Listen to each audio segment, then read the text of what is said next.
All right, all right, all right. We'll run it up now. I got my little jitters out. Y'all know I haven't done a live stream since last August. It's been almost a whole year. I think my last live stream was like August 22nd, 2021. And it's July 30th. So it's not a whole year exactly, but damn near a whole year. But anyways, I want to get started with the topic now. So y'all see what the title is. When adults blame rap music for the bad behaviors in the youth, right? So I don't even have like a presentation set up. I didn't even have a mental outline of what I really want to talk about. I kind of just been hearing stuff all day, all week, really all month on YouTube, outside, talking to people on the news. And I just really felt the need to get on here and talk about it.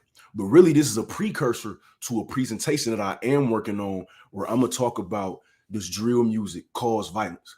That's going to be a real in-depth presentation, research-based. I'm going to use real-world examples. It's really going to be a case study on a new drill scene that's popping right now. And I'm going to use that as an example to see if we could kind of get an answer to that question, as everybody already decided that it does.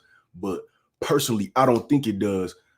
But y'all gonna see. So in the next few days, maybe the next 3 to 4 days, I'm gonna come on here with a real presentation. Probably gonna be an hour, 2 hours long. But anyways, we just gonna chill and talk about this right here, just flowing from the mind, kind of just spitting out what I'm thinking as I say it. But what I hear the most, right, especially me being part of the new generation, I'm 22 years old. Obviously, I'm Gen Z, born in 2000. What I hear a lot from older adults is always that, oh, that new rap music is nothing like we had back in the day. The new rap music, it's all about killing and stealing and drilling and blah, blah, blah, blah, blah, right? And that the lyrics in the music is causing teens, well, young kids, teens, young adults to behave in, we'll just say, irrational manners, causing crime, committing violence, things of that nature, right? And then on the other side, a lot of people use the music to explain the behavior of young girls and young ladies. So they say the way that they dance is because of the music. Having a bunch of kids is because of music, like all this other kind of stuff, right? Kids doing drugs is because of music. When really, when I think about it, when I hear the arguments, I try to make sense of it, and I kind of look at it from like a bird's eye view, and I try to really understand it from where the issues start at, right? Because for me, I refuse to believe that music alone is just going to influence somebody to want to do all these things, commit crimes, do drugs, hurt people, steal people, drill people, all these kind of things, right? And so I always trace it back to a person's household, right? Or lack thereof. The type of household you grow up in oftentimes has, of course, not all influence, because we know as a kid, as a teenager, your peers, the people that you talk to and communicate with in the outside world, outside of your home, are damn near just as influential, if not more influential, than the people that's actually in your house, regarding maybe parents, siblings, other family members, and people of that nature. But the people in the house, of course, have a very strong influence on the way a kid and the way a teenager interprets different things in life. So the way that they interpret the things that they see outside, the way that they interpret entertainment, the way that they interpret factual information, the way that they interpret fictional information. So that kind of ties into entertainment, like movies and stuff like that, where without certain influences to teach you how to interpret certain things, a kid or a teenager is liable to consume these things and take them literally and inherit them literally, just like a peer in school. You get what I'm saying? So the way I think about it is always like this. If a kid doesn't have a parent to teach them what entertainment is meant to be, right? A kid doesn't have OGs either in the community, maybe they don't have sports coaches, any just kind of adult figures, whether it be like a mother or a mother figure, fathers or father figures. If they don't have those, they're never going to be taught what entertainment is meant to be, right? And what is entertainment meant to be is meant to be entertainment. When they're not taught that, or when they're not shown that, or when they're not shown a different example of a person they can look and actually touch, a person who they can shake their hand or hug them in real life, when they can't see that person and look to them as an example of how to live, just a normal everyday life, they're going to hear music. They're going to watch movies and TV shows and music videos and go on social media and see other people who can grasp that influence from them and try to use them as a role model for their life. And of course, we see that a lot in today's time.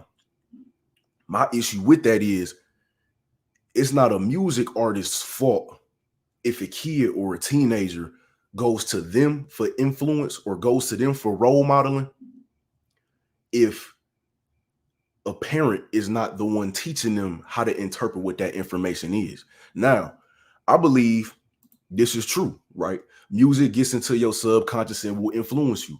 Do I agree with that? Yes, I do. But here's the thing with that. When a person is taught how to interpret entertainment properly, right? At least in my opinion, when you're taught, oh, rap music is music. It's meant to make you feel good. It's something to listen to, something to break down. If they got strong lyrical content, if the beat knocking is something to dance to, if it's smooth, it's something to drive to. If that's what you're taught, what rap music is or any kind of music is, and you're not interpreting it as a way to live your life, there's good things that you can get from rap music or any kind of music. There's good influences that a person could get from listening to certain artists or certain songs, right? For example, there's certain rappers, especially like back in the day, nowadays this not super popular no more, but like back in the day, you go early 2000s, late 90s, mid 90s, a lot of rap was focused on getting to the bag, getting money. So selling whatever rappers were allegedly rapping about selling, you know what I'm saying, for the sake of YouTube, I don't get flagged for saying nothing crazy. It would influence people to want to go out and make some bread. Now, going out and making bread don't always mean you got to do exactly what the rapper is telling you to do, right? But you may hear a rapper saying something, they explaining they rags to riches story. It's making you feel good. It's making you feel inspired. You say, damn, all right, for sure. I want to find a way to get my funds up. Now, if you've had the proper influences in your household, in your schools, on your athletic teams, wherever, just out in your community, if you've had the proper village to cultivate a mindset that'll be beneficial to everyday society, you'll know, okay, if I'm listening to this and it's inspiring me to want to make some money, it's inspiring me to want to get to my bag, I get a job. I could start a hustle. I could start a side hustle. I could start cleaning shoes, making t-shirts. I could start mowing lawns. I could start doing whatever. And I say that because that's what it did to me personally on a personal level. And that's what I've seen it do to other people. When I hear certain music from certain rappers, yeah, they might be rapping about selling whatever on the corner or doing whatever in the streets. But because I've had the proper role models in my life to know that that's not the route that I should be going, because I'm not trying to go to prison. I ain't trying to go to jail, right? I hear that. I'm like, all right, bet. This sound cold. This sound cool. I want to get to my bag too. You feel me? And exactly, that's why I'm saying on a personal level, from an anecdotal standpoint, and it's not about intelligence though. It's not about being smart. It's about having the proper influences in one's life. That's in my opinion though. When I first started listening to rap music, right, it was through my pops. My dad is like a hip hop connoisseur. He knows all the history about hip hop that you could ever ask for, all types of CDs. He got cassettes, all type of things. He got all the hip hop DVDs, hip hop VCRs, all of that. So I started listening to hip hop when I was like 5, 6. I'm talking, me and my dad would sit down and read lyrics when I'm like 8, 9, 10 years old. All kind of music. It didn't matter if it was gangster rap. It didn't matter if it was rappers pushing, like pushing weight. It didn't matter what a rapper was rapping about, because I had a man there, my dad, to fucking tell me that this is entertainment. Take good messages from it. Or try to make sense of it in a different way, but you don't take it literally. You get what I'm saying? And that's what I mean by the influences in someone's crib, the influences in someone's school is what's going to greatly influence that kid or that teenager on how they interpret entertainment. That's basically my whole argument. Like I said, I got a presentation coming up on if drill music actually influences violence, if it actually causes violence, or if the music is just a storytelling of the violence. That's where my standpoint has always been. My standpoint was always the music is reflecting what's going on outside. it's not that outside is happening because of the music. Are there very rare occurrences of music actually being the sole purpose of somebody getting drilled? Yeah, like if y'all are hip to the story of Lil Jojo in Chicago, rest in peace to him. And all respect to that whole situation and that whole history of what went on in that movement, you would know, yeah, in that situation with Lil Jojo, what happened to him was while they were beefing prior because it was already gang beef, what happened to him was because he dropped a song dissing Chief Keef, basically BDK. Like that was a song he dropped, BDK dissing Chief Keef, and that's why what happened to him is what happened. But that doesn't happen if nothing goes on before that. The beef was already happening. People were already, bodies was already dropping. It was just he dropped that song, and he unfortunately had to be one of those bodies that got dropped because of the song. Taunting gangs was already a thing. Going in their neighborhood, taunting, doing all kind of stuff from a distance was already a thing. It's just that then they found a way they could do it through the music. Once we had YouTube, and once you could buy a microphone like this and go in the closet and rap songs, and they come out sounding decent. You get what I'm saying? And I agree with this too, in the sense that they expose people to degenerate things they otherwise wouldn't know about. I agree with that to an extent, to a very short extent, actually, because they're exposing people to degenerate things, but where do those degenerate things come from before the rapper can rap about it? The degenerate things are coming from what's happening outside their front door. They don't know about those degenerate things to rap about them until it's going on outside, or until they do it themselves and they're rehashing the story of, I used to do this, I did that, I had to go through this, I had to go through that, I had to go to jail because I did this, I did a 5-year bid because I did that, and now I'm up and now I'm making my bread and blah, blah. The degenerate things are going to be there whether the rap music is there or not, right? So when it comes to growing up in certain neighborhoods, you're gonna see that degeneracy anyway. Before it, you can never hear a rap song in your whole life, and you can still see all the degenerate things that a rapper is gonna rap about, even if you never hear the rap music. You feel me? For example, I grew up in Detroit, so what's something that I wasn't really exposed to being in Detroit, like growing? Okay, really strong gang influence on a city, right? Real strong gang influence on the city. That's personally something I wasn't exposed to until rap music, because in Detroit, gang culture is not that strong. Like we had gangs in Detroit, but gangs is never going to be the focal point of like a music scene in the city. Detroit is a real get money city. It was mostly dudes talk about selling drugs, selling dope, all that kind of stuff, scamming, doing that kind of stuff. We don't really have gangs like that. It wasn't until I was like 10, 11, 12 when the Chicago drill scene started blowing up, and I was listening to that, and I was like, damn, like these dudes is like heavy into the gang stuff, like super duper heavy into the gangs. In Detroit, it's like you got your gangs, but they don't really be too active like that, out to where you got civs out here getting clapped or getting messed up because of gang beef. Usually they just keep the gang beef within the gang territories. But in Chicago, it was different because first of all, they was rapping about it. They was getting hundreds of millions of views off of it, and it seemed to have a really strong influence on the city. Now, did we all mess with the Chicago drill scene in the city? Yeah, we was listening to that. We was Chief Keef, Lil Durk, 600 Breezy, G Herbo, Rondo Number 9, Lil JoJo, FBG crew, we was banging all of them, right? Playing all their music, listening to their music, enjoying the music. That didn't influence us to want to, be GDs and BDs though. Like we wasn't in the crib, talk about we was from Tukaville or nothing like that. Much respect to what they got going on. I'm just using examples. We was listening to it.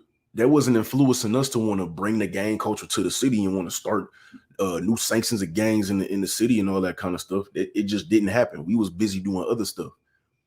You get what I'm saying? Now, like I said, of course, that's anecdotal. I'm not giving you no research-based evidence on my claims yet, because like I said, I got my presentation coming, but this is just what happened in my life that was going on outside. Reading through these comments. Not all entertainment is appropriate for mainstream. I agree with that. My point is this, though. My point is never that rap music doesn't My point is never that rap music doesn't have influence, right? Most people are gonna understand and agree, even if I don't think that rap music influences all the degeneracy. That don't get me mistaken in thinking that I think that rap music isn't degenerate. They don't be rapping about degenerate stuff. I listen to that degenerate music all day. I mean, y'all heard it before the live stream. I listen to drill music literally every day. I'm talking a day does not go by where I'm not playing some drill music from some kind of city. Now, of course, I play my R&B. I like my late 90s, early 2000s hip hop, but I listen to drill music every day. So I know the degeneracy that goes on in the music. Like, so don't get me mistaken. Like, yeah, they be saying crazy stuff. They rap about crazy stuff.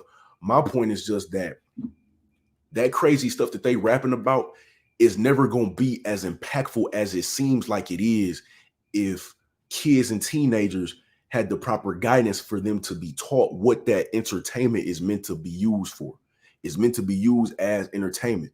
Oh damn, he rapping about drilling somebody and all this kind of stuff with the beat knocking. Okay, I could just mess with the beat. You know what I'm saying? I don't have to inherit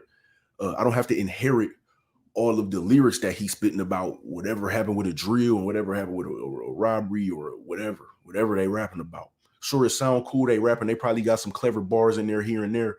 There's probably some bars I like in there that I'm a rap along to when I hear the song. But oh, the beat knocking. All right, I'm gonna just mess with the beat. Play this as some background music, some workout music or whatever. But I don't think it's about being strong or weak minded.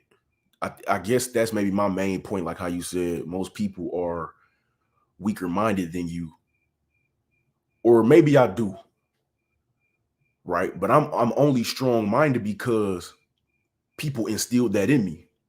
I had a mother and a father that instilled strong mindedness in me. My point is, if a kid don't have a mother and a father to instill that strong mindedness in them, of course they're gonna be weak minded. But we can't blame music for the weak mindedness of youth if they don't have they parents there to instill that in them. You know, we always something that just reminded me of is like how we hear the insult, right? Nowadays, calling someone fatherless is an insult, right? Like you go on Instagram or you go on any like Facebook, Instagram, you go on YouTube, you might see like a video of like a 25-year-old twerking or something, and they'll say, "Oh, that's fatherless behavior," or it might be an Instagram model in the hip hop news for some, and they'll be like, "Well, that's how you know she don't have a father," right? When the irony is that how is being fatherless an insult when it's not like you chose for the father to not be there as a kid or a teenager whenever they left, right? When they were supposed to be helping your mama raise you. You get what I mean? And so it's like if a person comes out weak-minded, or if a person thinks that they're influenced to do certain things because they didn't have a fatherly influence or a motherly influence, or they didn't have no parents at all and they kind of just raised themselves on the streets, because we know it's people out there like that. That's not a person's fault, if you get what I mean.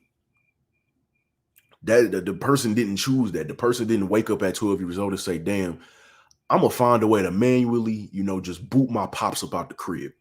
I'm gonna just do that. I'm in sixth grade. I don't want my dad around no more. I'm gonna tell him to leave. Or I'm a newborn baby. I never seen my dad before. I'm gonna just say, hey, bro, I'm newborn. I'm gonna find a way to get this nigga up out the crib. I don't want to ever see this nigga a day in my life. A kid don't choose to do that. If a parent leaves that child, then they're leaving their impact on their influence on that kid. So now when that kid doesn't have a motherly figure or a fatherly figure, most of the time it's not a fatherly figure, right? When a kid doesn't have a fatherly figure, of course, if they still have that motherly figure, they're gonna find some way, somehow to probably fulfill that other void of that fatherly influence. That's why you see so many boys looking up to rappers, looking up to athletes and celebrities, looking up to people who are like the 0.0001% of what you can attain in life. And they say, damn, I want to be like that.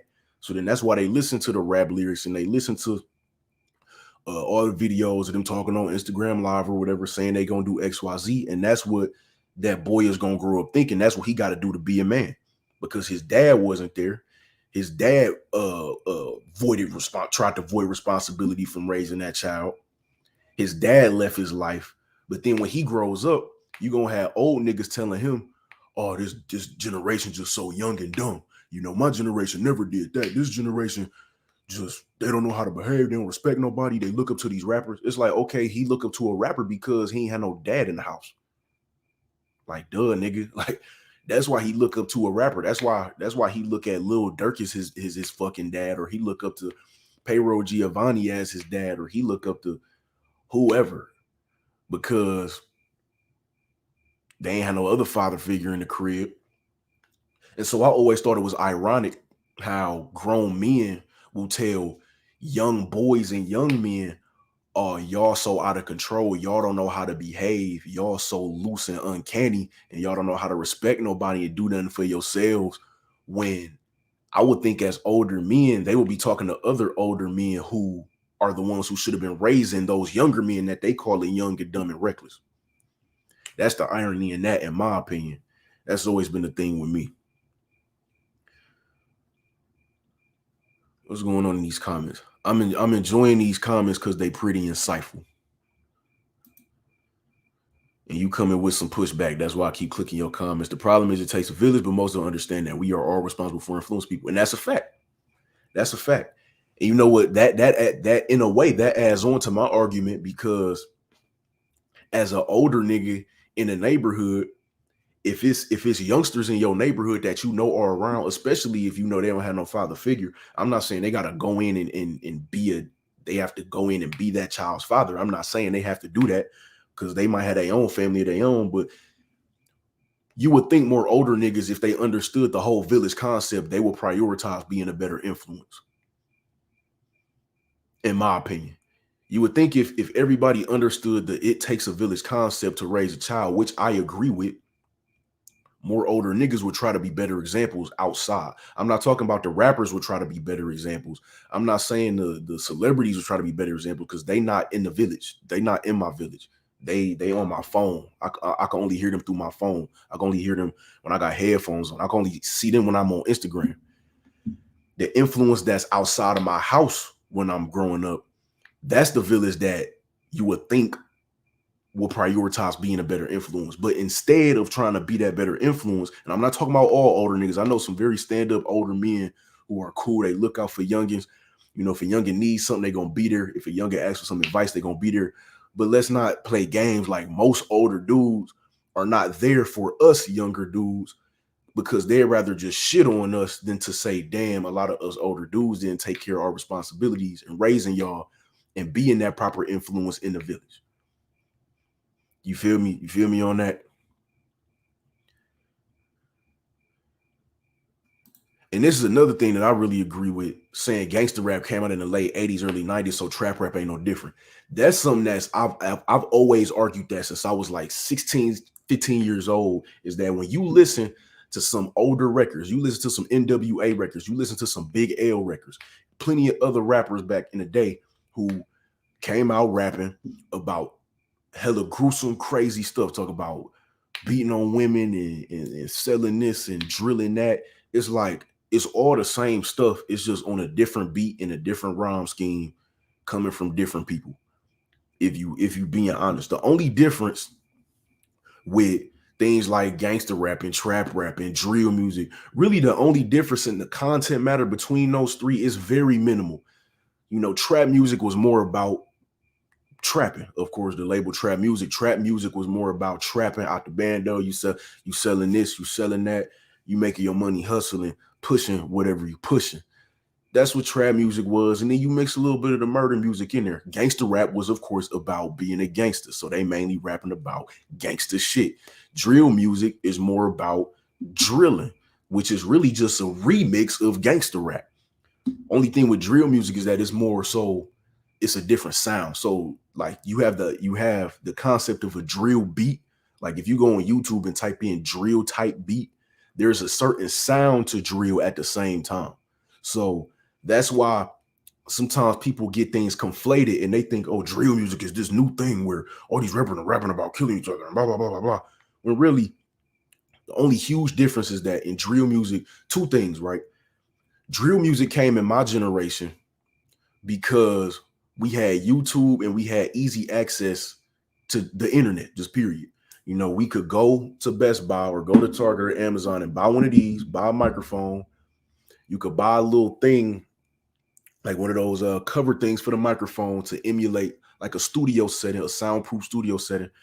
And you could go in the closet, you can make a song and you can make a music video with your iPhone, or you could buy a camera, make a music video and upload it. You don't need no label to push it. You don't need to pay for any advertisement or anything. So the difference with drill music is because you had literally your everyday person, not somebody who was calling themselves a rapper, not somebody who grew up writing rhymes and grew up aspiring to perform on a stage. You had your everyday 16, 17, you know, just your everyday 15 to 18-year-olds being able to go in a closet and make a song about what they are doing in their everyday life. So if they was in a gang, they was rapping about gangster shit. The only reason it's called drill music is mainly because of the sound. And then drill, they don't hide no names. They say names. They say names of gangs. They say names of other gang members. They say, we drill him, come drill me. I dare you, come pull up. Insert name here. When I see you, I'm gonna drill you. Like, that's what makes drill music drill music. Gangster rap, the only difference with gangster rap was like you didn't hear as many names in gangster rap. And there's reasons for that I could probably get into it. I don't really feel like, well, you didn't hear names in gangster rap. One, because the street code back then was a little bit different. You know, you didn't want to take things outside of the scope of what they were. So, you know, back then they weren't trying to bring the beef into the music. They would just mention it, say it, be cryptic about it, but you didn't always hear names. You know, but sometimes you knew who they was talking about. So like if you got an Ice Cube, No Vaseline, like everybody knew who he was talking about when that song dropped. You get what I'm saying? But nowadays in drill music, they don't hide who they talk about at all. Like it's names, it's blatant names. You gonna know who they talking about every time. These comments are good. I'm enjoying these comments. But yeah, drill music is for sure, I don't want to say worse, but it's definitely more detailed because they are constantly mentioning names in drill music. Like, they constantly mentioning names. And drill music is like storytelling while a story is already happening. Drill music is them telling what's going on in the streets while the streets are literally going along. So they telling you what happened yesterday, they telling you what happened today, and they telling you what might happen tomorrow. You get what I'm saying? So the other difference with drill music, which is something that I like about it, is literally as close as you get to the streets as possible, you know, without having to be there. So if I'm listening to a music scene that's in the Bronx or somewhere down there in Florida, or it's somewhere down there in Texas, or it's in California, or it's in Chicago, the closest I can get to knowing what's going on in those neighborhoods that are similar to the ones that I grew up in, where I'm coming from in Detroit, is going to the drill music and listening to what's going on in the street. I'm not listening because I want to know who got drilled and who doing what. But if I want to know what that city's culture is like, because the city is maybe similar to the way I grew up. If I want to know what they culture like going on over there, I could tap in with the drill music and literally know what's going on today. It's like listening to the news almost, but except it's coming from the people actually doing the news and not the ones reporting it. They're actually doing the actions that are worthy of making the news. You get what I'm saying? What's some other good stuff in this comments? I'm enjoying this. Yeah, they will rap about somebody really died. Yes, they will. That's a fact. So in my presentation that I'm gonna have set up on in the next few days, I'm gonna have actual examples of that because I want to watch in chronological order what came first, the drills or the drill music. That's what I want to pay attention to in my presentation. I'm gonna have, when I do my case study on my specific city, really, I'm gonna just spoil it. It's gonna be the Bronx. It's a drill scene in the Bronx. Okay, it's not a city, it's a borough, but Bronx, New York City, New York.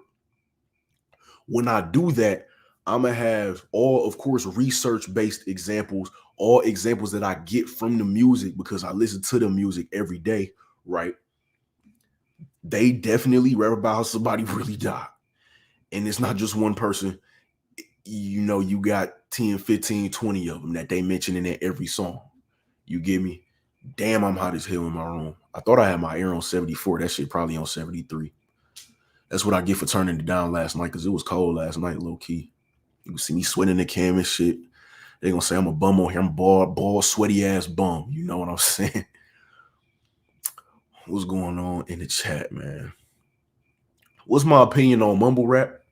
I liked it when it was popping. Mumble rap don't really exist no more for real. That was really like a 2015 to 2019, 2020 type thing. But I liked it because I'm a like any rap music that come out just because I just like black music. So it don't even have to be just rap. It could be a new subgenre of R&B or anything like that. But if it's black, I'm gonna listen to it and I'm gonna probably enjoy it. You know what I'm saying? But that was just a phase. It went. It's a few rappers out of that phase that blew up to be superstars, like your Lil Uzis and your Playboy Cardis. Some of them don't have careers no more, like Lil Pump or a Smoke Perp. But yeah, like Scar said, it was just a phase, a phase that came and went. But it taught us a lot about the state of music and the potential of music and where it can go. Because the mumble rap era, except for the drill scene, right? The mumble rap era was like the peak of getting a taste of what it was like for kids to really make songs and put them out for free, and they wake up and have millions and millions of views on SoundCloud or YouTube. But it wasn't drill music. It was just them like just making songs with regular lyrics, rapping about regular stuff that regular rappers rap about. And so it was a lot to learn from the mumble rap era, in that it taught a lot of people that, if you really want to be a rapper, it's still going to take that hard work. It's still going to take, you still going to need a lot of money to push yourself, but you can do it though. You can go in, make music on your own dime, drop that shit for free on a SoundCloud and still wake up and get millions of views, or drop it on a YouTube and still get millions of views. You get what I'm saying? What's this say? Because most young people follow the culture and not their parents. Most are followers and been the peer pressure trying to be cool and fit in. You did the same thing. Yeah, I didn't, but I get what you're saying though. I actually don't even disagree. You probably came in a little late, but earlier in the stream, I said, like, don't get me twisted. The influence that a kid or a teen has in the outside world that they gonna have from their peers in school, they friends in the street, that's going to be just as strong, if not a stronger influence than the influence that's in your house. But that influence that you have in the house is going to lay a foundation. So me personally, right? Of course, me using these personal tales don't really mean much because it's just anecdote. It's only relating to me. But I grew up around not the greatest influences in terms of friends and being in the street and being outside. You know what I'm saying? My thing was though, from the time I was born, I had a foundation from two parents that gave me that understanding of simply, even first off, just a moral code, right? So even if I didn't have ideas of like, oh, this is good, this is, or like doing this is a bad thing or doing this is a good thing, I had a certain level of a moral code that I got from my parents, that I understood from them before I even understood why stuff would be good or bad. So then once I became into that age of like 10, 11, 12, I started to understand why things would be good or bad. And I started to understand those things that they would tell me. Right. So then by the time I was actually outside, and I had my friends in school who was usually, cool or whatever. Then I had my friends outside who you would say, weren't the nicest people. But hanging around them didn't influence me to participate in certain things that they did, because I had a foundation of a moral code, a foundation of principles, a foundation of values that I got from growing up with the guidance of two parents. So my main thing has always been, the issue starts when there's no foundation to be laid. The issue starts when there's no foundation to be laid. So let's flip the script. Let's go out of our community and let's use some of these incels that, commit mass drills. We'll just put it that way. Some of these like white boys that go and they commit mass drills, right? Even if they got two parents, that foundation is missing because oftentimes once we hear the stories of how they grew up and how they was raised and all that, we often hear stories of neglect, right? We hear a lot of stories of how they weren't really raised how you would think a kid should be raised by two parents. It was usually neglectful. It was usually a parenting style of, oh, we bought him everything he wanted. We got him all the clothes and all the toys and all the electronics he wanted growing up. I don't know why he grew up to be so evil and blah blah blah. It's like, okay, so you grew up thinking that you could buy your parenting. Like you could trade in your active parenting and just buying him stuff and taking him places and showing him things. And so then when he turned 19 and decided to blow up a school, you surprised because both of y'all was in the house with him raising him. Right. So usually that's an example I like to use when people kind of like aren't understand what I'm saying properly. Maybe I'm articulating myself not clear enough. Like I said, I ain't been on the live stream in almost a year, so I know I'm rusty behind this mic. I'm probably rambling like a motherfucker, but just getting some things off my chest that I wanted to talk about. You feel me? What's this say? It's not an excuse to say you did it when you were to justify what the kids are doing. It's not an excuse to say you did it when you were to justify what the kids are doing. I agree with that. I would agree with that. Even though I can't give a firsthand perspective because I'm barely at that age where I could say I did things. Like I'm 22. I can say I've done things, but I'm I'm not in that echelon of people who you in your late 30s or your 40s where you can have a reflection on you've lived double the life of me and you can say I made these mistakes when I was younger. But I agree, it's never an excuse to say I was doing certain things when I was a kid. Because when I see kids doing things that some of the things that I was doing when I was younger. Because overall, bro, for real, like I was mostly a good kid. Good as in I never gave my parents no headaches for the most part. I was a good student. Like school was always easy. Like I'm college, like college bound, or like I was a good kid for the most part. But like anybody else growing up in the inner city, like it's certain things that I did engage in by choice at that time by choice that probably weren't the best things for me to be doing.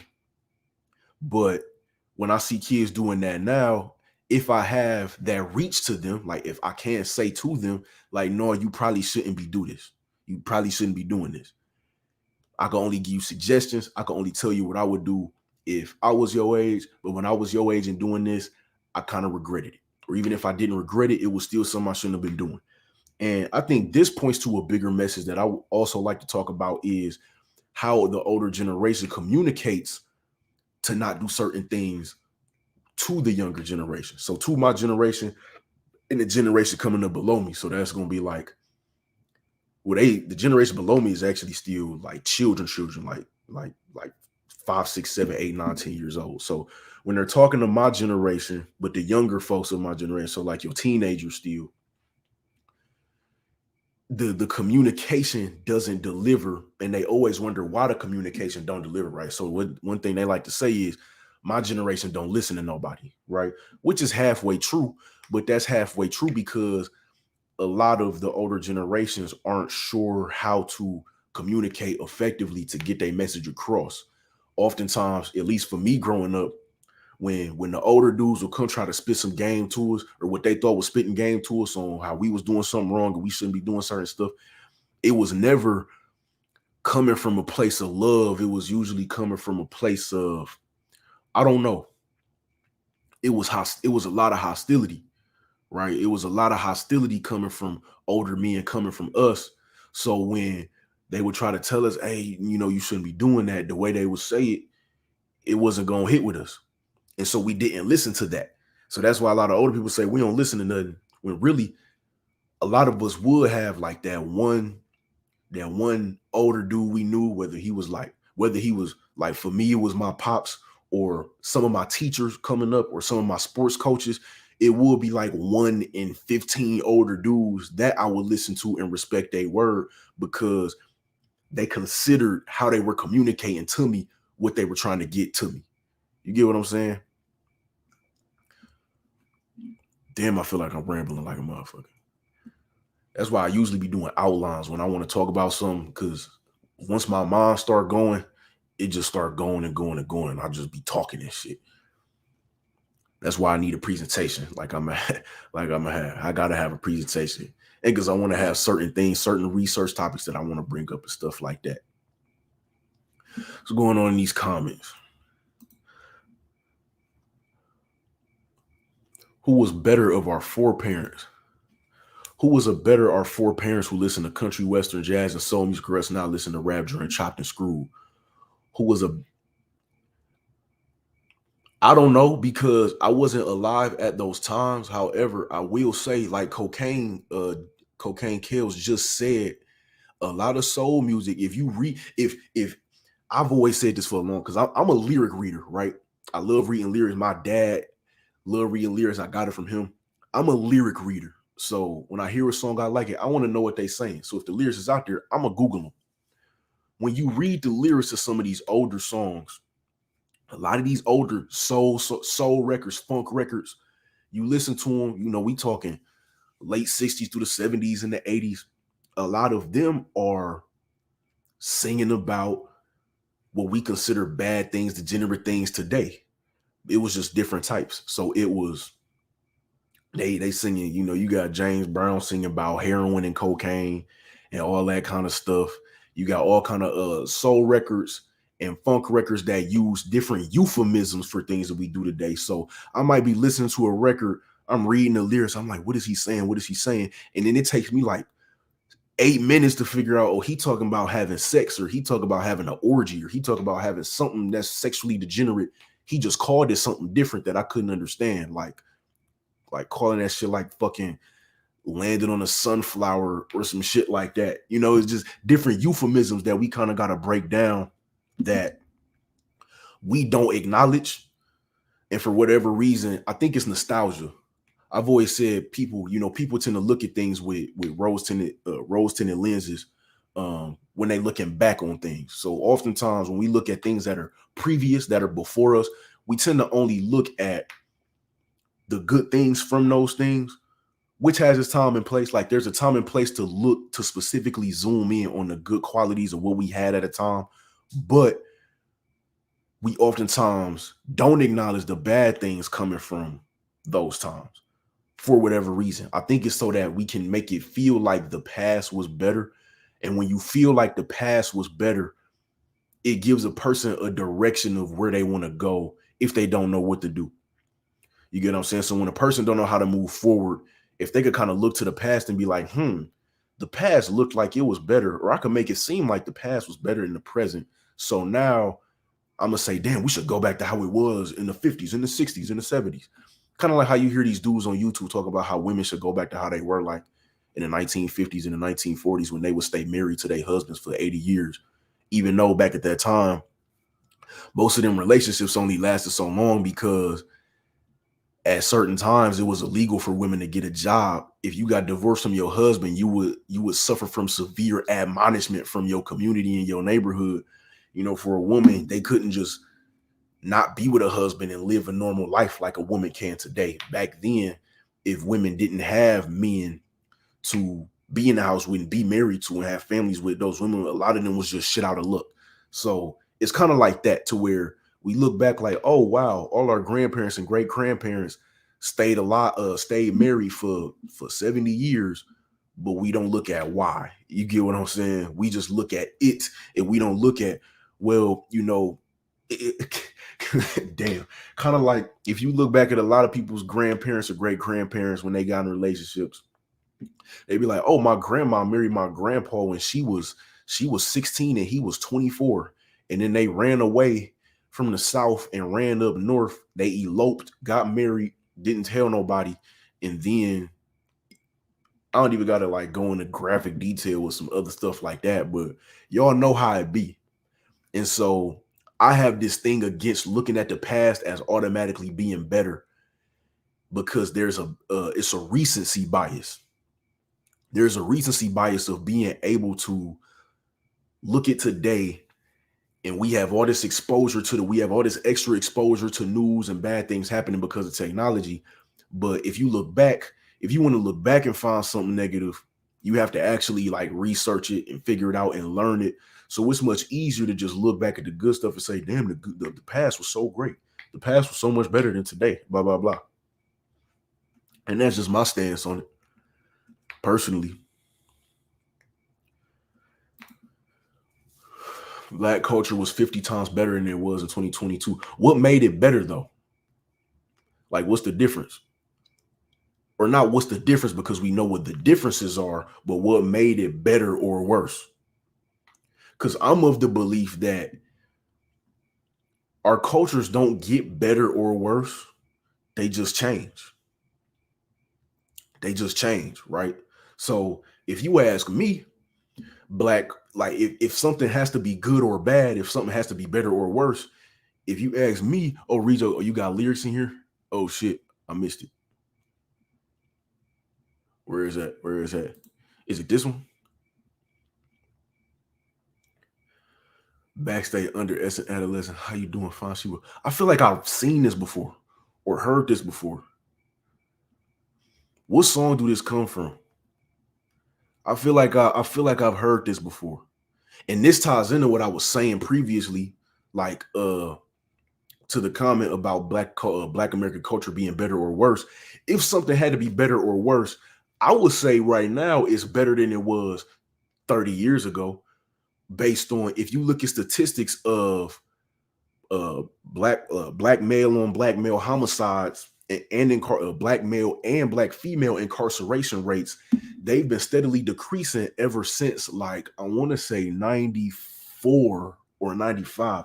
I don't have the actual chart like within my like at hand, but ever since some period within the mid 90s, black incarceration rates and black homicide rates have steadily decreased across the United States ever since.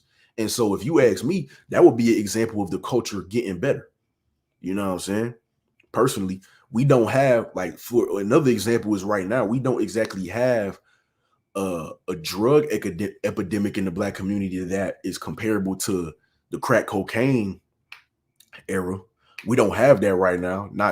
Don't get me tripping. I'm not saying black people ain't out here doing drugs, sipping lean, popping pills, fentanyl, all kind of lace, you dudes smoking wet black and miles. Like, you got all kind of stuff going on, but we don't have something that's comparable or comparable rather. We don't have something that's comparable to that crack cocaine epidemic that literally like destroyed the black community, for lack of better words.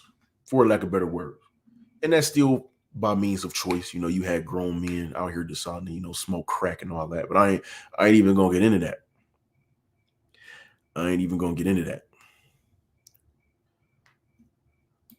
You said Belle Biv DeVoe, do me. Damn. Now I gotta look the song up.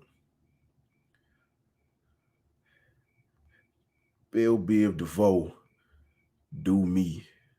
For sure. Because I was reading the lyric and I'm like, I feel like I heard that before. Because when I tell y'all I read lyrics, like I read lyrics to like almost every song I'm hearing, unless I'm doing something. But if I'm chilling, just really listening to an album for enjoyment, or I'm listening to something for the first time, trying to break it down, I'm reading them lyrics. So when you put the lyrics on there, I'm like, damn, I feel like I've read this before. So now I gotta read it again. Probably when I'm done with the stream, I'm gonna go back and listen to that song and reread it.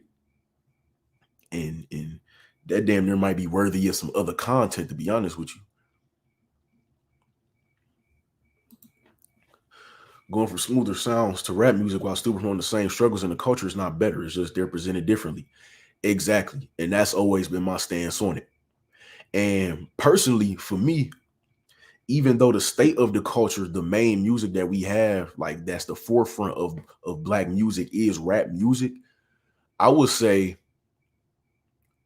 if something has to be better or worse, like we put into this paradigm of things being better or worse, even now we got electronics at our disposal where I can go on Spotify, right? I could go on Spotify and I could listen to any song from any era I want to listen to. You know what I'm saying?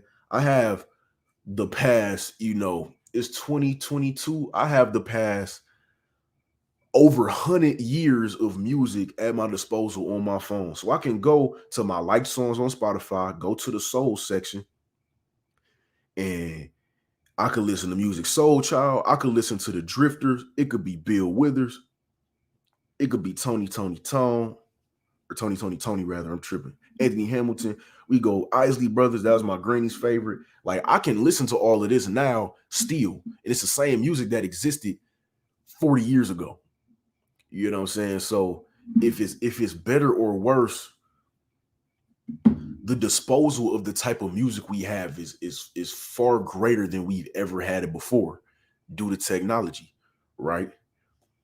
And so even if rap music is the head of the black music culture right now in terms of popularity, we still got all the music from the music my mama listened to, the music my granny listened to. I could probably go on YouTube and find music my great granny was listening to. You get me? So I don't really see the big deal of rap music being the face of the black music culture right now when, like Kevin said, is lyrics are essentially about the same things that were happening back then. Now of course there's generational nuances that are going to be more relevant today than they were 2 generations ago and vice versa, but essentially is all the same thing for the most part.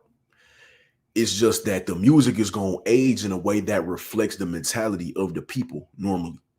And I think that's what a lot of people get confused too, is that the music reflects what's going on outside. Outside does not reflect the music. Does the music maybe continue to perpetuate what's going on outside? Yeah, it plays a part in that, but the music reflects what's going on outside. So another example that people like to use when they say, "Oh, back in the day, black culture was much better," they'll use the example of R&B music, right?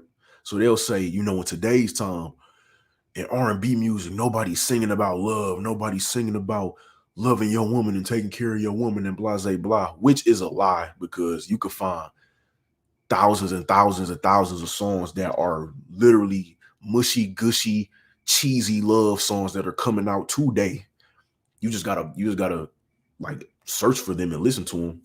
But they'll use that as the example. But the thing with that is just times are different. During during I personally blame it on just after the gangster rap era, or actually no, I'm gonna say before and during that like black exploitation movie music era where the pimp culture became real popular. So really that's before gangster rap, but when it got introduced into the music and became mainstream in the music, that was real big in like Snoop Dogg, for example. The caricature of the black pimp, once that got introduced to rap music, that kind of killed the elements of other genres of black music, of that like love your woman music. So when they say R&B music today doesn't have that same vibe of loving your woman like it did in the 80s, you have the previous generation to blame for that, which made loving your woman sound corny and sound like you a trick if you do that. And that's when it became acceptable to really call women bitches and hoes and all other kind of profanities in the music. And it kind of just became regular commonplace. Like that's just normal language now for real. And so once that era goes through, that's a reflection of what's going on in the streets. They just caricaturize it and put it out in the mainstream. You then have this evolution of mindset where it's like, okay, that whole mushy gushy thing, that's just not the way people moving no more. Which is also, I mean, that's still fall. You still got people out here doing that, but in the grand scheme of things, it wasn't like that anymore. And the music reflected that. So people always say back in the day, the music was much more mushy gushy and lovey dovey. That's not entirely wrong. But you could look at somebody in the 2000s like Music Soul Child, who was like the epitome of like the nice boy, you my friend, but I love you at the same time. Can we be friends and be in a relationship? Can we be lovers and homies? Like that was like some Music Soul Child, Anthony Hamilton type shit, early 2000s, mid 2000s type vibe. And like I said, you could still find it today. Though there is like a lot of what you could consider toxic R&B music out there today. Speaking of which, like Brent Fayez, which the album he just dropped was like 10 out of 10, but it's crazy though, like in terms of what the situation is that he's telling the story of. Is wild, it's toxic, is something I would never want to experience in my life ever. But the music he make is cold as hell. Can't even deny it. Can't even deny it. So soul, jazz, and country western singers were gunning each other down, going to prison, and representing themselves as real niggas in batches. I feel you. Not necessarily, because that's not the verbiage they used back then. They were doing that just in a different way. Like if you think the mentality of, and actually I'm not even gonna say that because the term real nigga is up for debate. When I say real nigga, that's a very positive term. That's an endearing term. That's not a term I just use willy-nilly. You got some dudes who they've purposely tried to make the idea of real nigga a bad thing because they don't like, they never fit into that real nigga category. So they try to step aside from it and say, oh, being a real nigga is bad. When really it's not.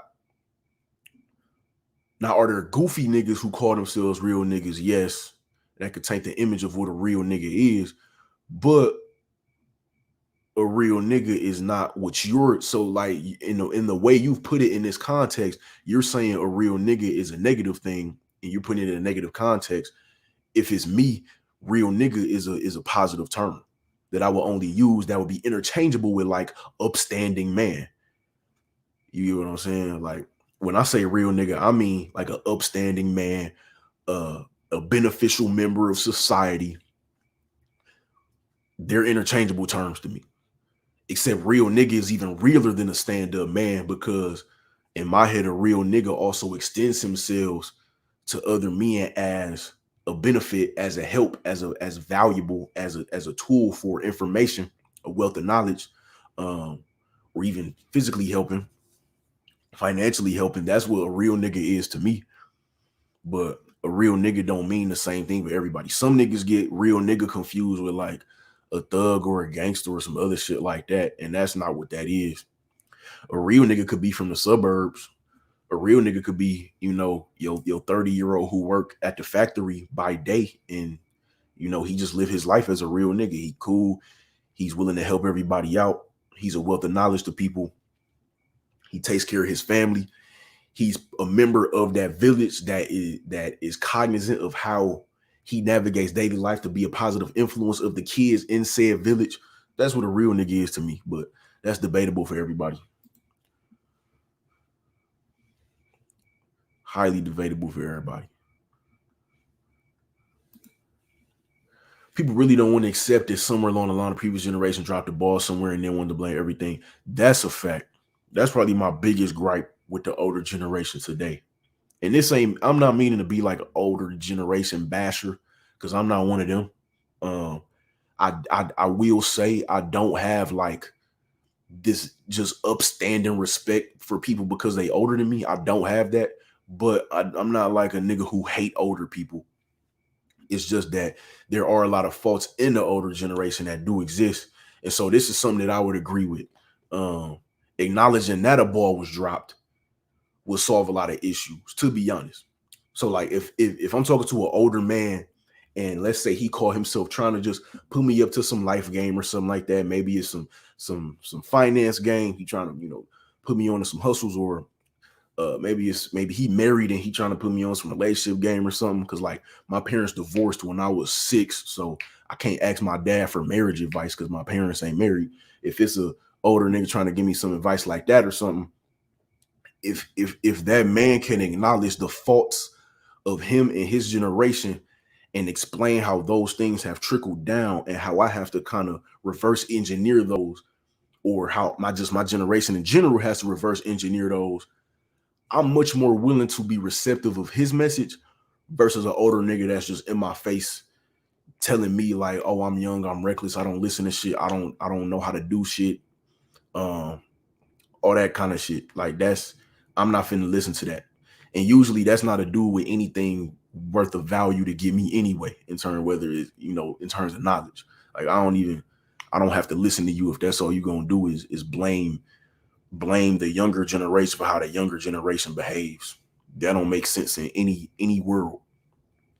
Just like my generation, once more of us start becoming parents and start having families, we gonna be responsible for the way the younger generation below us behaves.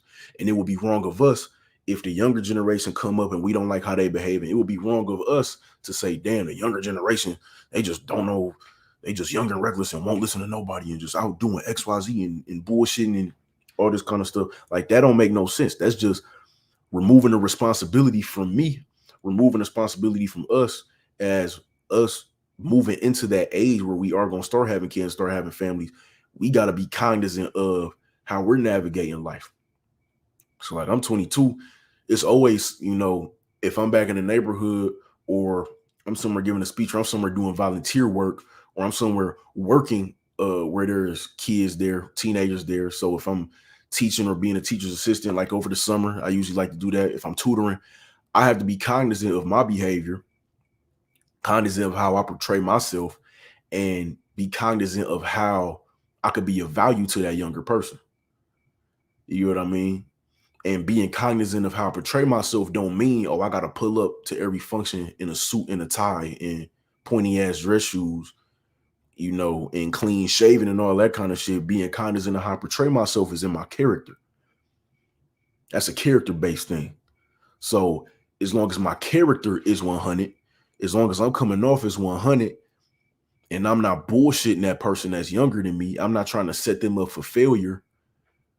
I'm not being envious because they have a cleaner slate than me. They can come up and make less mistakes than I did. I can put them in a better position than I was in. Right? And that's always been my thing. That's why I've always enjoyed putting in work where I can when it comes to being around younger people, usually in the means of tutoring. But like even in tutoring them for school things, there's a natural, of course, there's a natural interaction of we exchanging character, right? So if I'm tutoring, if I got a young nigga, he 15, he trying to pass geometry in high school, or he taking algebra 2, or he's 16 or 17 and taking calc 1 or calc 2, I'm trying to tutor him. Or it's English, like AP English. That was my thing. I was big on AP English, AP literature. If I'm tutoring that person, it's not just me being there to tutor. I'm being there to be some means of guidance. You get what I'm saying? I'm there to be an older person to that younger boy or that younger girl. I'm not just there as a means of trying to beat them over the head with advice, though. I think that's something else that I've always talked about, is getting beat over the head with advice is some shit I've never enjoyed. There's a way to deliver good tidbits and deliver advice to younger people, even when they don't ask. The way is never to beat them over the head with it, though. I think if that's something that an older person could take from me right now, is that you never want to beat younger people over the head with advice.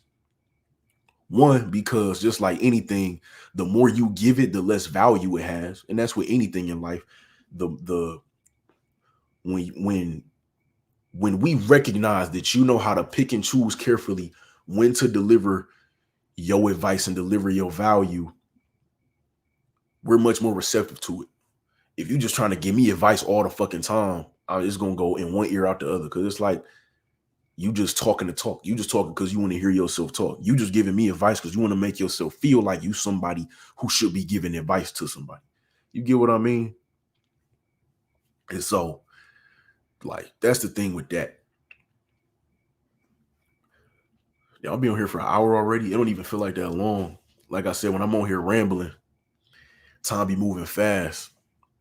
I'm gonna give y'all a glimpse of the presentation I'm working on, though, that I'm gonna have in the next few days. I'm gonna share my screen and pull it up for y'all. I'm not gonna show y'all the whole thing, but I'll just show y'all like this first page. Share my screen. It's been a while since I did this shit for real. Oh, there we go. Share screen. Let me pull this down. PowerPoint. Give y'all just a little preview of this presentation.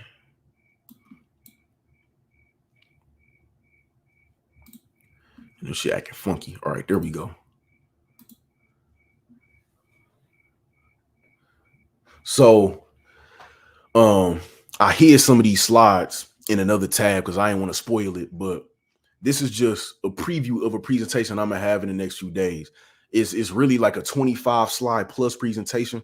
I copy and pasted these, put on a different tab just so I ain't spoil it. But I'm gonna have like all type of examples in here, all type of research based examples in here, just because.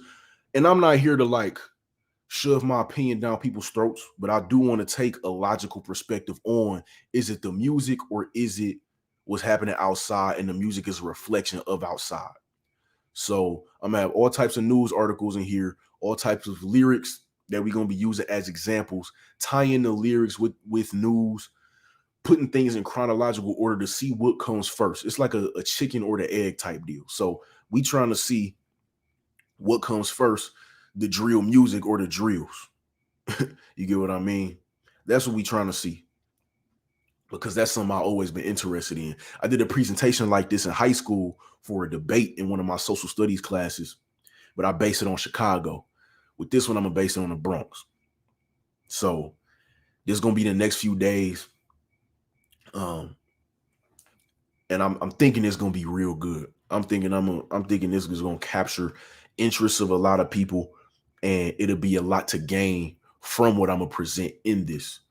And my motivation in presenting something like this, when I'm presenting the whole thing, is mainly to remove the blame off of artists for what kids are doing outside when they're unattended by their parents. Like, that's probably the main thing in my head when I'm thinking, why do I want to talk about, is drill music the cause of violence or is it just the storytelling? I'm thinking, damn, you have gangsters out here, you got gang members out here who are trying to rap to change their lives around, right? They trying to start rapping so they don't have to be gang banging no more. They trying to rap so they don't have to be doing illegal shit no more. But then when they're rapping about their lives, which is what's always been encouraged in rap until now, hip hop and rap has always been considered like, oh, it's the playlist to the streets. It's the song to the streets. You don't want to be in your raps lying. If you want to rap, have a story, tell your story, tell what you've been doing. So now when you got 17, 18, 19-year-olds who are rapping about their lives and what they're doing, and they're getting hundreds of millions of views for it, and they trying to change their lives around, make some money, move out the hood, move their mom out the hood, and do that, they're getting blamed for the other violence that's happening in the streets that they don't even have no ties to. They getting blamed for that violence by people telling them, oh, yo, music encourages these other kids to want to be violent, when really there's a issue that's deeper than that, and it comes with what's going on in that kid's household. Does that kid have parents who are instilling moral codes and principles and values in them? Does that kid have parents who are teaching them, okay, if you're going to listen to this rap music, you need to understand what this rap music serves as, and this rap music serves as entertainment.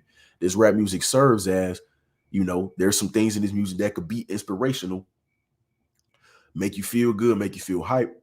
Maybe it's some things in here that's relatable, but you should not be taking these rap lyrics as instructions on how to live your fucking life.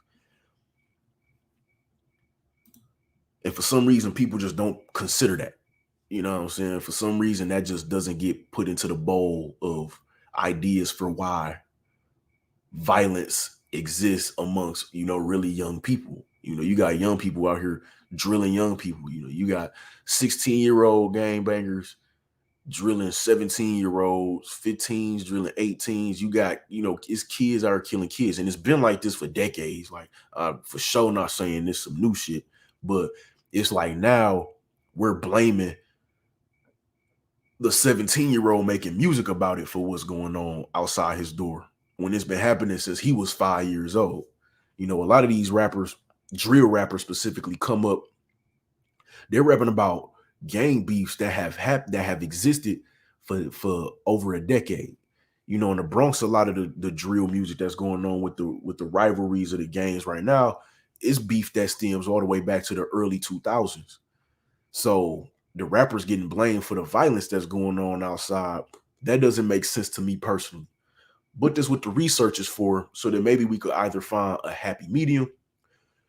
We could lean towards my side. Maybe I do some research and I change my fucking mind. Who knows? The research already done, but I'm just saying. That's why we look into these things deeper. Um, it seemed interesting. Have you noticed that there's no more trend setting? Ironic that everybody's copying each other and it has to be deeper than what's going on in the individual household. Everybody's trying the same thing. That's how it's always been, though. Like, I personally don't really understand that comment because so what, like literally what you just said, ironic that everybody's copying each other. That's trend setting because somebody does it first and then people copy it. You get me? Unless I'm interpreting what you're saying wrong. Because when I see the words, everybody's copying each other, to me, that means somebody along the lines was the trendsetter and now everybody's copying them. Just like if you go to a previous generation, somebody started the trend of however they used to dress.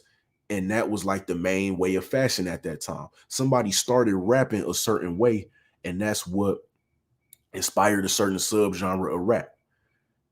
Somebody made gangster rap first. Somebody made it first, and then somebody did it the best. Combine those two, and you have people continuing to do it back when it was relevant. We don't call it gangster rap no more, but it's the same thing with drill music.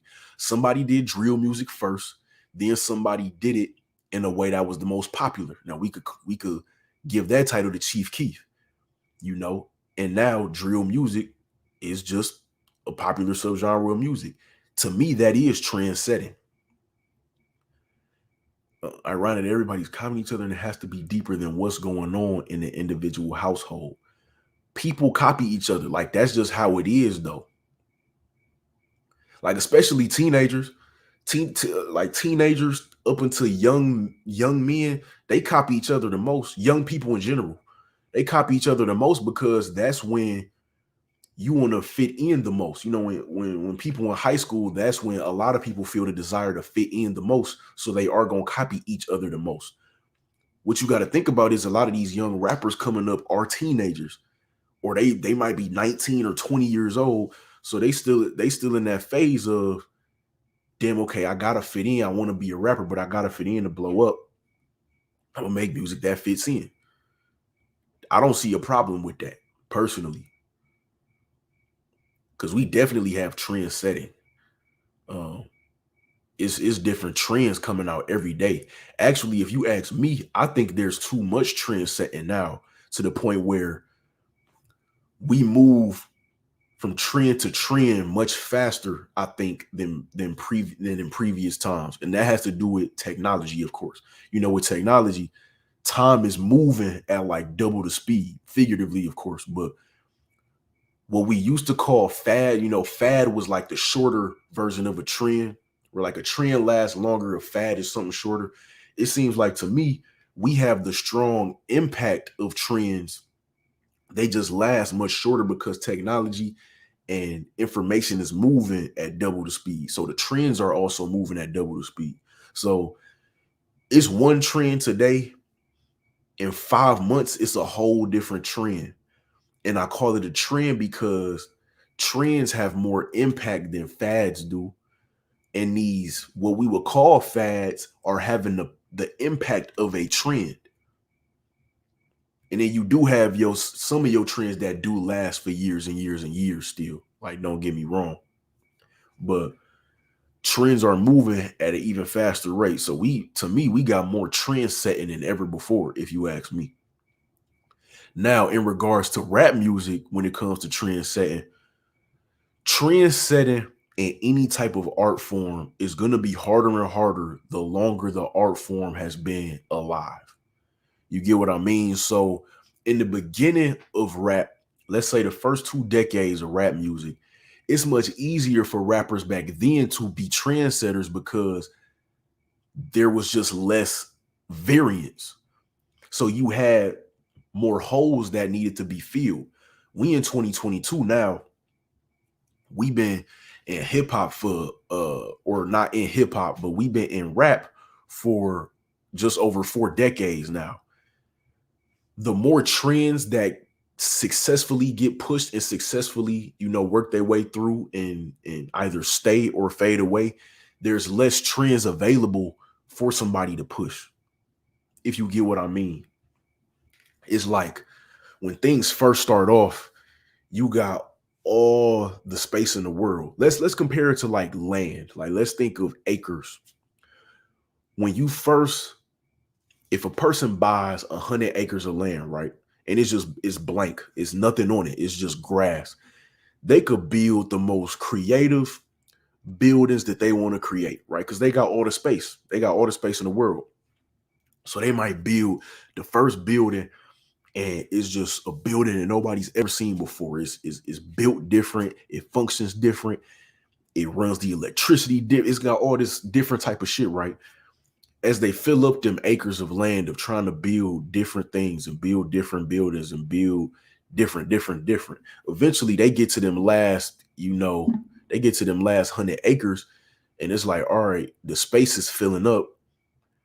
Fucking you can't just buy more land. You can slowly, but you can't just double up the acres. You will have to slowly, progressively buy more acres, aka buy more time to fulfill ideas with. And you've built so many different things that you're trying to build something different for them last 100 acres, and you stumped. It's like, damn, what do I do now? Do I just build the same building again, or do I bust myself over the head trying to build something different? I feel like that analogy was really bad. I'm very visual, so in my head I saw it. I think when I articulated it, it didn't deliver as effectively as I wanted to, though. But when it comes to trend setting in a specific culture, the earlier the better. The earlier the better. That's the best way to put it. The earlier the better.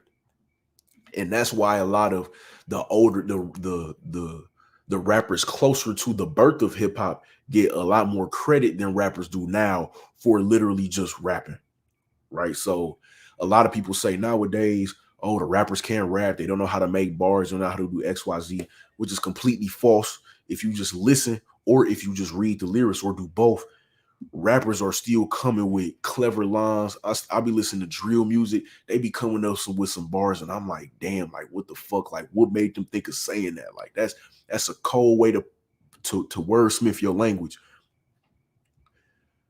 The rappers from before who started it, they get the credit for rapping like, I went to the hat store and bought a hat. I went to the cat store and bought a cat. I went back home and I put my hat on my cat. Like they get credit for doing that because at that time that was innovative. In the beginning, that was innovative. Now that's just like what the fuck? But back then it was innovative. So they get the benefit of being the first ones to do it. They get the benefit of being the ones to set those trends. Whereas now, when you have thousands of rappers being able to come up with clever bars and come up with crazy bars where you like, what made you think of putting this simile together? What made you think of metaphorically putting this and this? What made you think of putting this rhyme scheme together? They don't get the same credit because you got thousands of rappers out here doing it, and we can hear all of them doing it. So the effectiveness of clever bars, witty bars, crazy rhyme schemes, they kind of just go, they kind of go under the shadow. That's why we prioritize different things in rap music now than it was back in the day. So, for example, they always say we don't care about the lyrics no more.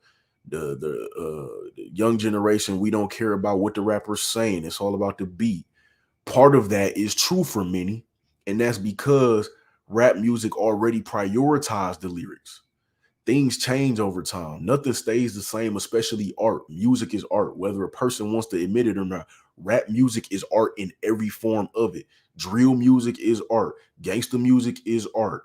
Um, um, every version of rap is art, just like any other music style is, and art constantly changes, and the audience changes with it. So, right, back in the 80s, back in the 90s, sure, there was a higher there was more demand for being lyrical. I'll just put it that way. There was more demand for being lyrical. So that's why you had rappers who could rap with better lyricism back then, because the demand for it was higher. We've already been through that. Like I said already, I can go in my phone and go in Spotify and listen to all the lyrical rap I want from the 80s and the 90s. I could go in right now on Spotify, go to my rap section, scroll through my like songs, and I can listen to anything I want from back in the day that I've liked in my like songs, or any albums that I've liked. I can listen to AZ, Nas. I can listen to fucking where we at? Where we at in my shit? It could be Jay-Z. It could be Biggie. It could be Eric B and Rakim. It could be anybody. So if I can do that right now, why would I want to still be hearing that same style of music coming out today? No, I want to hear something different. I want to hear a rapper who I could barely understand what the nigga's saying, but the beat hard as hell. I'm a, like, just straight up. If I could already listen to the lyrical rap, I could already hear that. I want to hear some of the opposite. You know what I'm saying? And so that's why my generation don't care about the lyrics, and you can never understand what the rapper's saying no more, because we already been through that. Not to mention, like I said, the rappers who are lyrical, unless they're like the top of the top 1% of lyricism, they not really getting they shine. They don't really get their credit because everybody was already lyrical before. You get me? So that's just how it is.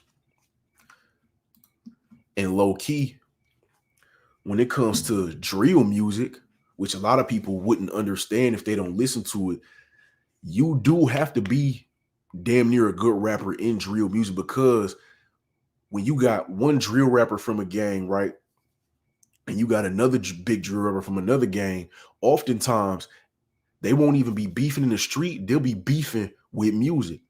So what I like about the Bronx scene that a lot of niggas did in Chicago, but in the Bronx drill scene, right, you might have three different rappers from three different gangs, and they all rap on the same beat to see who rapped on it better.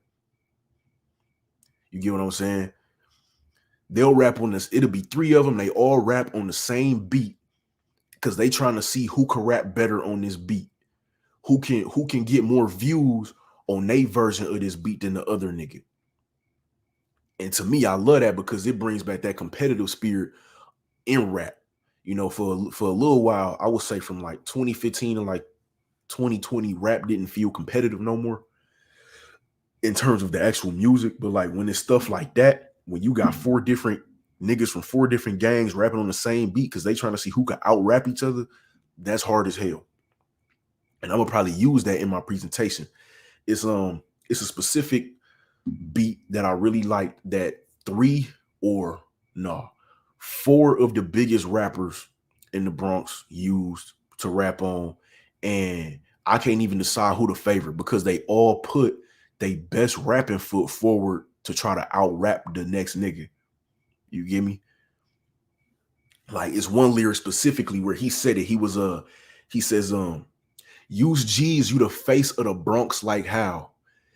Word of my mother, you shot. We dropped the vid on the same day. We could see that I'm lit and nigga you not, because they dropped a music video to a song on the same beat in the same day, and one of them got more views, and one was the audience said this nigga out rapped you on this beat today. And so he's saying we dropped the vid on the same day. We could see that I'm lit and nigga you not. And like to me, that's hard as hell. But they don't get the credit for that for whatever reason. They just don't. Even though you always hear other people saying, "Oh, rap isn't competitive no more." Is no competitive spirit to the rap shit. They just all are just saying whatever. Like, no, that's competitive spirit right there, and it's based on rapping. Even though they gang banging, even though they in rival gangs, they move the rivalry to the music for that moment in time. At least with the bigger rappers from the gangs. Now, of course, you still got the nigga. You still got the niggas who don't rap, who is in the street still doing gang shit allegedly, you know. But when it comes to the top rappers in the gangs, they be trying to out rap each other, bro, and they don't get the credit for that. They try to out rap each other. They try better videos than the next nigga, more views, all of that. And to me, that shit is cool as hell because I'm listening to that shit like these niggas young as hell. And they ain't that much younger than me. I'm 22. These niggas might be 17, 18, 19, putting all their energy into the track, putting their best bars together, rapping as hard as they can. And that's just something that I haven't heard from my generation of music that much. You get what I mean? And I love rap music.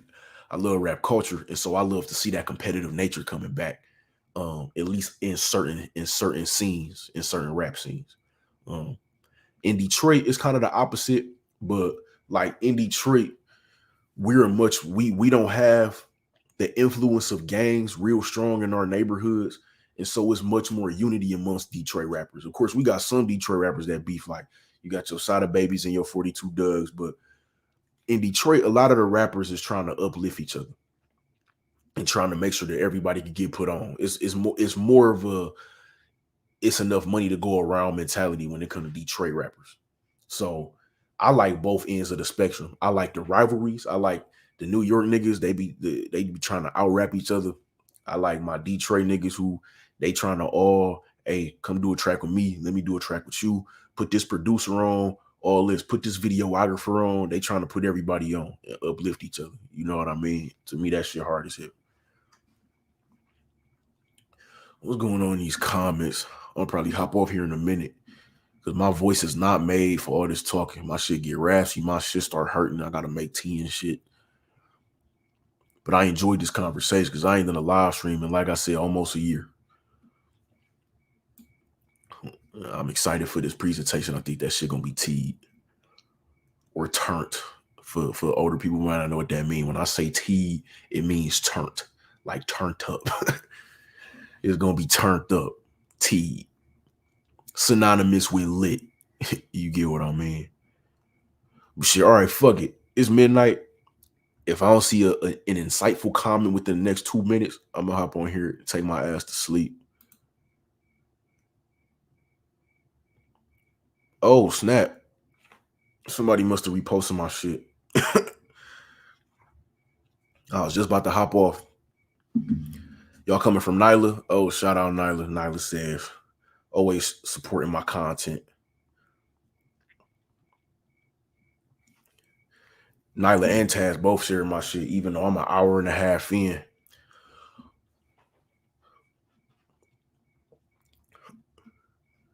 I done pretty much talked through all I want to talk through for the most part. I guess I could show y'all. I'm gonna show y'all the preface. I'm gonna show y'all the preface to my presentation, and then I'm gonna hop off of here. I always want to establish a preface before I talk about things of the hip hop nature, and when I want to go in detail on these topics. So I'm gonna share my screen one more time, and I'm gonna just run through the preface to establish a foundation of respect before I get a presentation the next few days. So people that's just coming in, I'm gonna have a presentation the next few days where it's already finished, but I hid most of the slides so that it wouldn't spoil it. But this is the beginning of a presentation I'm gonna have in the next few days. We're gonna be talking about drill music and if it's appropriate to blame drill music for violence or not. And this is the preface to all this: is that I'm from Detroit. I'm gonna be talking about the Bronx drill scene for the case study. As you see, case study location, Bronx, New York. When I'm talking about a different city and I'm talking about incidents of people passing away, having their lives taken, I come from a place of respect, right? So I'm from Detroit. I'm not from the Bronx. I present my information as an outsider who respects the art, the artist, the borough, and the borough's history. I'm not trying to step on no toes when I'm talking about the deceased, when I talk about people that's incarcerated, if I'm talking about people that's in these lyrics or in these news articles. I'm coming as I know I'm outside of my place. I'm just trying to use the information to benefit them. So I always want to make that clear. Fourthly, my information is research based. Everything is factual or evidence based, and out of respect, I refuse to consider speculations, assumptions, and gossip. So in this presentation, when I give it, we're gonna be talking about people who are no longer alive, people who had their lives taken, people who may be incarcerated. Out of respect for them, I'm not considering speculations, assumptions, and gossip. I'm not from there. My ear is not tapped in with they streets. I'm from a whole different, like I said, the Bronx not a fucking city, but I'm from a whole different area. I don't know what's going on there. So I'm gonna only use the facts I have and what I have from the rap lyrics from that city that I'm gonna use when I present the information. You feel me? And I just want that to be understood before I go into it, because unlike a lot of people, I am considerate of what goes on in those neighborhoods, even if it is gang activity, even if it is gang violence, even if some of it might just be senseless drilling. There are lives behind that, and there's history behind that. And I don't want to disrespect those people or the history behind what's going on with them people. And that's where I stand on everything. So, like I said, next I'm thinking today is Sunday now, but I'm considering it Saturday night. I'm thinking Tuesday, Wednesday-ish, just because I want to make sure I have it all down packed, because I really want to go hard on it. So I'm thinking Tuesday or Wednesday night, we'll probably up this presentation, present it, might even do an open panel on it, maybe if I'm up to it, if my voice can handle it. But I'm finna tap out because, like I said, nigga, it's midnight. I know over on the West Coast, it's only 9 o'clock. But nigga, it's time for me to go to bed. So I'm gonna catch y'all later, man. Peace.